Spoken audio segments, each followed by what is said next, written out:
Wangsit Prabu Siliwangi atau Uga Wangsit Siliwangi adalah pesan dari Prabu Siliwangi sebelum Ngahyang. Dalam arti lain, moksa atau menghilang, mengandung makna yang sangat tinggi.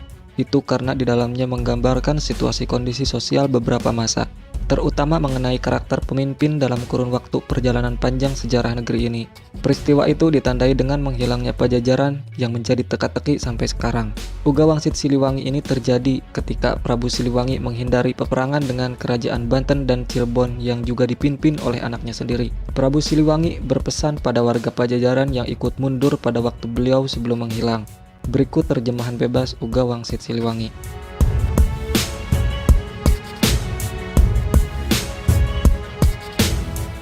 Perjalanan kita hanya sampai di sini hari ini. Walaupun kalian semua setia padaku, tapi aku tidak boleh membawa kalian dalam masalah ini. Membuat kalian susah, ikut merasakan miskin dan lapar. Kalian boleh memilih untuk hidup ke depan nanti, agar besok lusa kalian hidup senang, kaya raya, dan bisa mendirikan Pajajaran. Bukan Pajajaran saat ini, tapi Pajajaran yang baru yang berdiri oleh perjalanan waktu.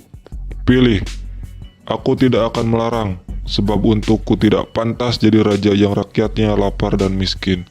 Dengarkan, yang ingin tetap ikut denganku, cepat memisahkan diri ke selatan. Yang ingin kembali ke kota yang ditinggalkan, cepat memisahkan diri ke utara. Yang ingin berbakti kepada raja yang sedang berkuasa, cepat memisahkan diri ke timur. Yang tidak ingin ikut siapa-siapa, cepat memisahkan diri ke barat.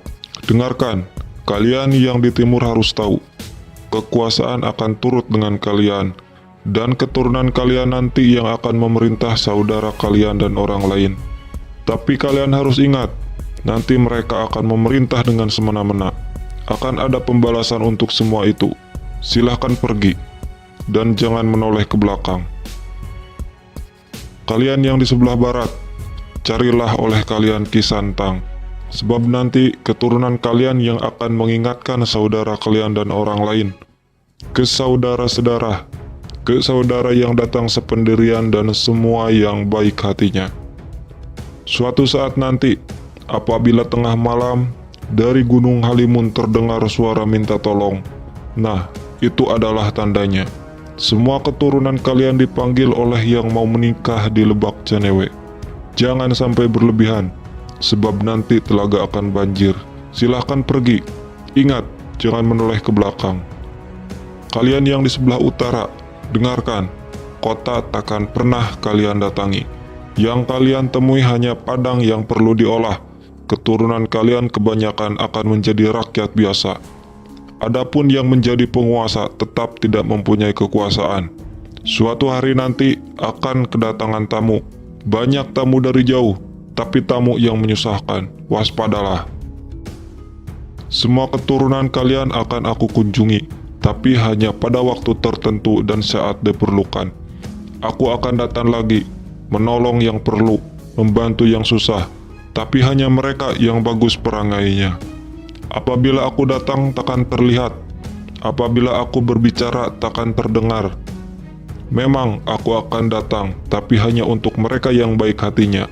Mereka yang mengerti dan satu tujuan, yang mengerti tentang harum sejati, juga mempunyai jalan pikiran yang lurus dan bagus tingkah lakunya.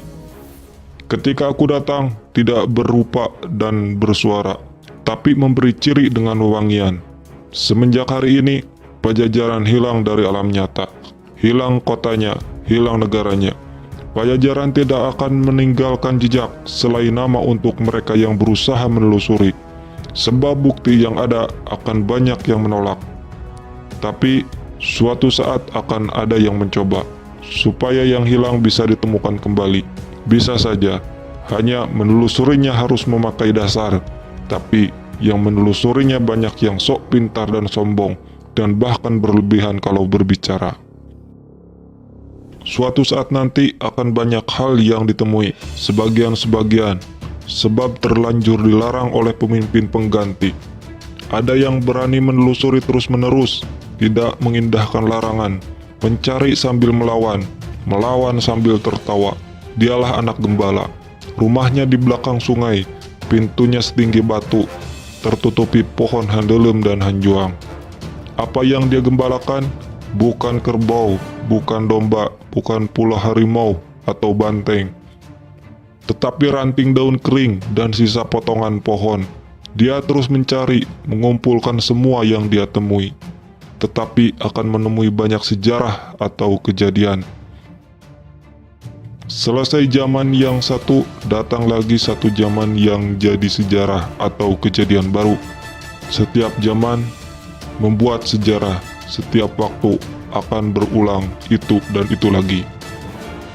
Dengarkan, yang saat ini memusuhi kita akan berkuasa hanya untuk sementara waktu. Tanahnya kering padahal di pinggir sungai Cibanten, dijadikan kandang kerbau kosong. Nah, disitulah sebuah negara akan pecah oleh kerbau bule yang digembalakan oleh orang yang tinggi dan memerintah di pusat kota. Semenjak itu, raja-raja dibelenggu, kerbau bule memegang kendali, dan keturunan kita hanya jadi orang suruhan. Tapi kendali itu takkan terasa sebab semuanya serba dipenuhi dan murah serta banyak pilihan. Semenjak itu pekerjaan dikuasai monyet. Suatu saat nanti keturunan kita akan ada yang sadar, tapi sadar seperti terbangun dari mimpi. Dari yang hilang dulu semakin banyak yang terbongkar, tapi banyak yang tertukar sejarahnya, banyak yang dicuri bahkan dijual.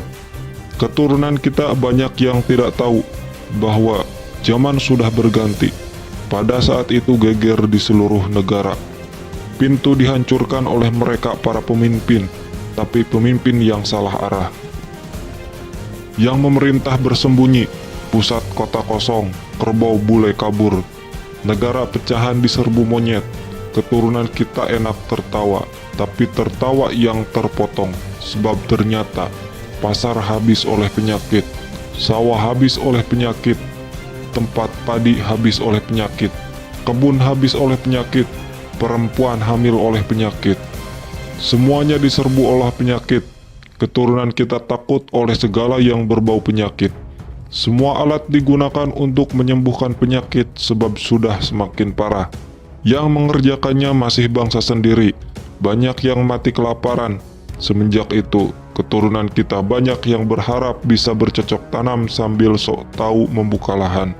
Mereka tidak sadar bahwa zaman sudah berganti cerita lagi. Lalu sayup-sayup dari ujung laut utara terdengar gemuruh. Burung menetaskan telur, riuh seluruh bumi. Sementara di sini ramai oleh perang, saling menindas antar sesama. Penyakit bermunculan di sana-sini, lalu keturunan kita mengamuk tanpa aturan. Banyak yang mati tanpa dosa. Jelas-jelas musuh dijadikan teman, yang jelas-jelas teman dijadikan musuh. Mendadak banyak pemimpin dengan caranya sendiri, yang bingung semakin bingung. Banyak anak kecil sudah menjadi bapak, yang mengamuk tambah berkuasa, mengamuk tanpa pandang bulu.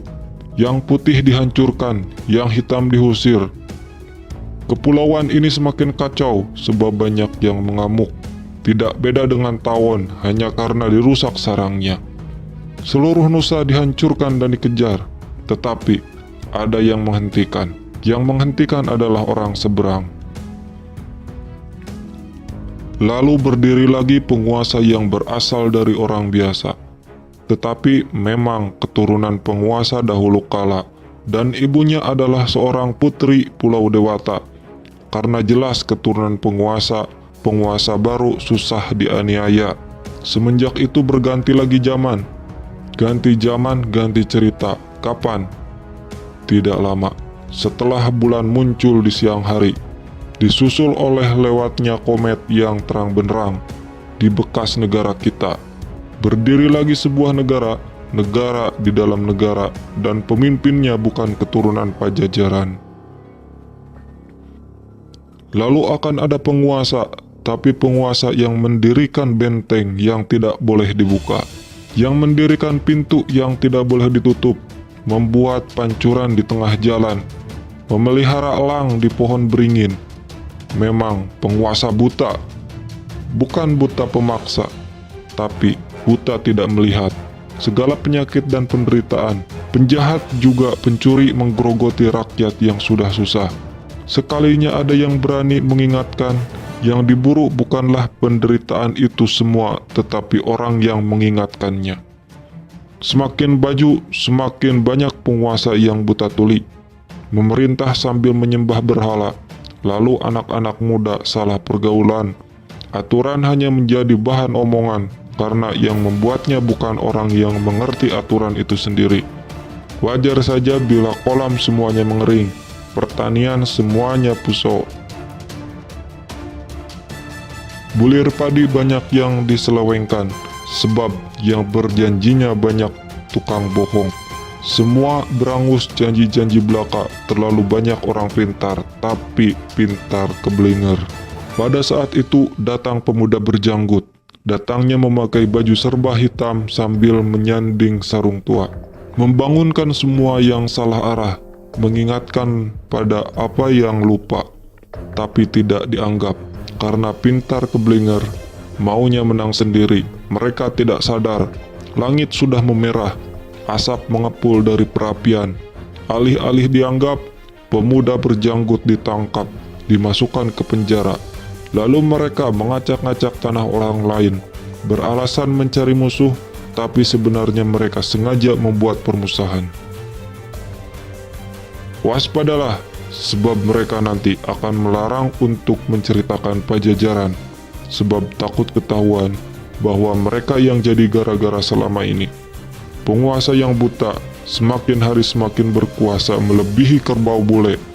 Mereka tidak sadar zaman manusia sudah dikuasai oleh kelakuan hewan.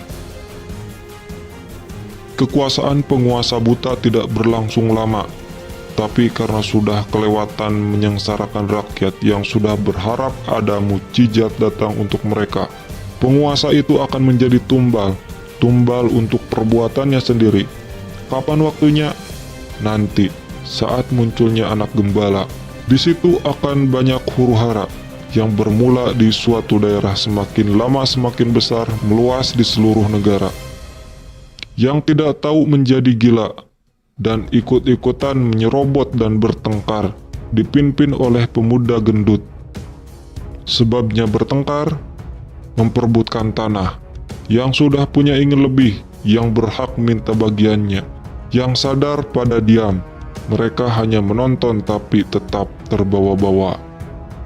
Yang bertengkar lalu terdiam dan sadar, ternyata mereka memperebutkan pepesan kosong. Sebab tanah sudah habis oleh mereka yang punya uang. Para penguasa lalu menyusup, yang bertengkar ketakutan kehilangan negara. Lalu mereka mencari anak gembala, yang rumahnya di ujung sungai, yang pintunya setinggi batu, yang rimbun oleh pohon hanelem dan hanjuang. Semua mencari tumbal, tapi pemuda gembala sudah tidak ada. Sudah pergi bersama pemuda berjanggut, pergi membuka lahan di Lebak Janewe. Yang ditemui hanya gagak yang berkuar di tanah mati. Dengarkan, zaman akan berganti lagi, tapi nanti setelah gunung gede meletus, disusul oleh 7 gunung, ribut lagi seluruh bumi. Orang Sunda dipanggil-panggil, orang Sunda memaafkan. Balik lagi semuanya, negara bersatu kembali. Nusa Jaya lagi, sebab berdiri Ratu Adil yang sejati. Tapi ratu siapa? Dari mana asalnya sang ratu? Nanti juga kalian akan tahu. Sekarang, carilah oleh kalian pemuda gembala. Silahkan pergi. Ingat, jangan menoleh ke belakang.